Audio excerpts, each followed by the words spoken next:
My husband married me because he thought I'd never need to work again. He was explicit about this. Not cruel. He didn't mean it cruelly, but explicit. Richard was 15 years older than me, financially comfortable in a way that had always been slightly abstract to him because he'd never not been. And he had, I understood over time, a clear picture of what a wife was for. She was for the house, for the social calendar, for the dinners when his clients came, for the particular kind of ease that comes from having someone manage the domestic layer of your life so completely that you never have to think about it. I managed it. Thoroughly. I was good at it in the way that I'm good at most things I decide to do, which is to say methodically and without fuss and better than most people expect. What Richard didn't know, because I hadn't told him and he hadn't asked, he was not, in the main, a man who asked about my inner life, was that I had a degree in biochemistry, a master's in pharmaceutical research, and 8 years of industry experience before I'd met him at a conference I'd attended as a delegate, not as a +1. I'd left my career when we married. His preference, stated gently but clearly, and I'd agreed because I was 31 and tired, and the idea of not having to think about funding cycles and publication deadlines and the particular politics of academic research had felt, at the time, like relief. I had been relieved for about 2 years. Then I had been bored. Then I had been very quietly, very privately, absolutely furious with myself for having agreed. I didn't tell Richard any of this. Instead, I started doing things with the fury. I set up a small consulting practice in the 3rd year of our marriage. I used my maiden name, not to hide it from Richard exactly, but because my professional reputation sat under that name and I wanted to keep the two parts of my life separate while I worked out if the practice was going anywhere. I registered it at my mother's address.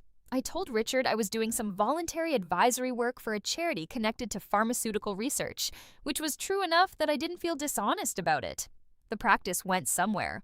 By year 5 of our marriage, the practice had 4 clients, pharmaceutical companies who needed independent regulatory expertise and were willing to pay well for someone with my background and my particular combination of academic and industry experience. I was billing approximately £200,000 a year, working roughly 3 days a week from a desk in the spare bedroom while Richard was at his office. He never came into the spare bedroom. He had no interest in the spare bedroom. The spare bedroom was where I kept boxes of things he didn't know what to do with. And, as of year 3, a business generating income he had no idea existed. In year 6 of our marriage, Richard told me he wanted a divorce. He had met someone, younger than me, which I'd half expected. He was sorry, genuinely, I believe.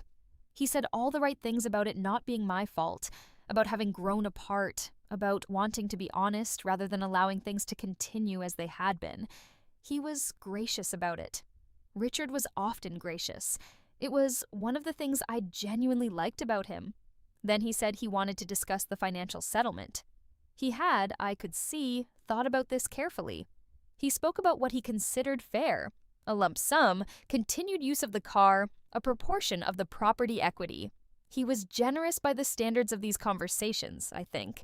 He had clearly consulted someone. What he had not done, because he had no reason to, was ask whether I had any income of my own. I let him finish his proposal.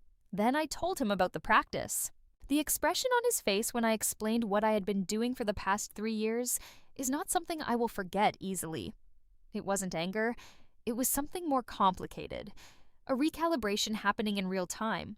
A rearrangement of the picture he'd been carrying of our marriage and of me. He asked questions. Careful ones, which told me the shock had passed quickly and he was already thinking practically. How long? How much? Was it incorporated? Who knew? I answered everything. I had nothing to hide and I wasn't interested in games. I told him the practice had been operating for 3 years, that it was incorporated under my maiden name, that it turned over approximately £220,000 in the last financial year, and that the only people who knew about it were my accountant, my mother, and now him. He was quiet for a while. Then he said that changed things. I agreed that it did. The settlement took 8 months to finalize. His solicitor had clearly been briefed to treat my practice as a matrimonial asset, built during the marriage, potentially subject to sharing. My solicitor had a different view. The practice had been built using my pre-existing professional expertise, qualifications, and industry relationships, none of which had any connection to the marriage. The case law was not straightforwardly in either direction, and we negotiated. What we agreed, eventually, was that I would forego a claim on a pension he'd built before we married, and he would forego a claim on the practice. The property equity we split according to our respective contributions. I walked away with a practice worth considerably more than the pension I'd given up, a professional reputation that had continued to grow quietly throughout a marriage in which I'd been expected to have no professional reputation at all, and an extremely clear understanding of what I would and would not agree to in future. Richard married again 8 months after our divorce was finalized. I sent a card. I meant it kindly. I have not remarried. I'm not opposed to it. I'm simply not in any particular hurry, and I have learned to be very careful about what I agree to in the name of ease. The practice has 7 clients now. I work 4 days a week. I am, professionally speaking, happier than I have ever been. It turns out that 2 years of relief was probably the right amount. Has someone ever underestimated who you were before they met you? Drop it in the comments. And if you want more complete stories with no part 2s that never come, follow the page. New story every day.